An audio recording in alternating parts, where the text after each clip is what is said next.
এরপর মা হাওয়া আলাইহিস সালাতু ওয়াস সালামকে সৃষ্টি করলেন। আল্লাহ রাব্বুল আলামিন তাদেরকে সৃষ্টি করে জান্নাতের মধ্যে ঘোষণা করে দিলেন, আদম হাওয়া শোনো, তোমাদেরকে আমি আল্লাহ তাআলা সৃষ্টি করেছি, আর তোমাদেরকে জান্নাতের মধ্যে থাকতে দিয়েছি, আর তোমাদেরকে ঘোষণা করে দেই তোমরা জান্নাতের মধ্যে খাও, বসবাস করো এবং ঘুমাও, কিন্তু এই গাছের নিচে কখনো যেও না। আল্লাহ রাব্বুল আলামিন ঘোষণা করে দিলেন, هذه الشجرة فتكون من الظالمين। আদম আলাইহিস সালাম আল্লাহ রাব্বুল আলামিন হযরত আদম আলাইহিস সালাতু ওয়াস সালামকে বললেন, আমি তোমাদেরকে জান্নাতের মধ্যে সৃষ্টি করলাম, তোমরা জান্নাতের মধ্যে খাও, বসবাস করো, কিন্তু এই গাছের নিচে অতিক্রম করো না। যদি তোমরা এই গাছের নিচে অতিক্রম করো তাহলে তোমরা জালিমদের অন্তর্ভুক্ত হয়ে যাবে।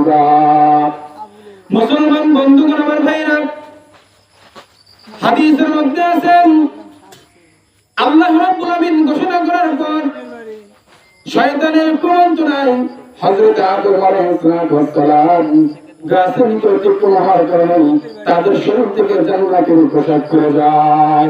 আল্লাহ রাব্বুল আলামিন বললেন, আদম তোমাকে জান্নাতের মধ্যে থাকা হবে না, তোমাকে দুনিয়ার মধ্যে প্রেরণ করব, দুনিয়ার মধ্যে প্রেরণ করব, এই দুনিয়ার মধ্যে ঈমান আমল করে তুমি আমার জান্নাতের মধ্যে তোমার ঠাঁই হবে।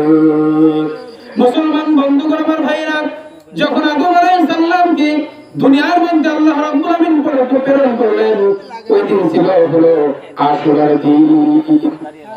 এরপর আল্লাহ রাব্বুল আলামিন নূহ আলাইহিস সালাতু ওয়াস সালামকে আল্লাহ রাব্বুল আলামিন দুনিয়ার মধ্যে প্রেরণ করলেন, তাকে শরীয়ত দিলেন, আর বললেন, নূহ আলাইহিস সালাতু ওয়াস সালামকে বলে দিলেন, আমি তোমাকে দুনিয়ার মধ্যে প্রেরণ করলাম, তোমার দায়িত্ব হলো, আল্লাহ রাব্বুল আলামিন ঘোষণা করে দিলেন, ইন্না আরসালনা নূহান ইলা কওমিহি আন আনজির কওমাকা মিন ক্বাবলি আন ইয়াতিয়াহুম وعذاب أليم।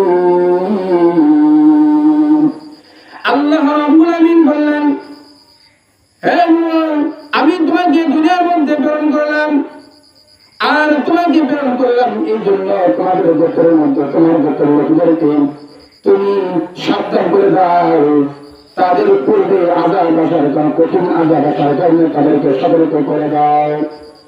ইব্রাহিম আলাইহিস সালাতু ওয়াস সালাম বললেন, ক্বালা ইয়া কওমি ইন্নী লাকুম নাযীরুম মুবিন। হযরত নূহ আলাইহিস সালাতু ওয়াস সালাম বললেন যে আমি তোমাদেরকে ঘোষণা করে দেব, এমন ধর্মের তোমাকে আহ্বান করব। আল্লাহ রাব্বুল আলামিন নূহ আলাইহিস সালাতু ওয়াস সালামকে বললেন,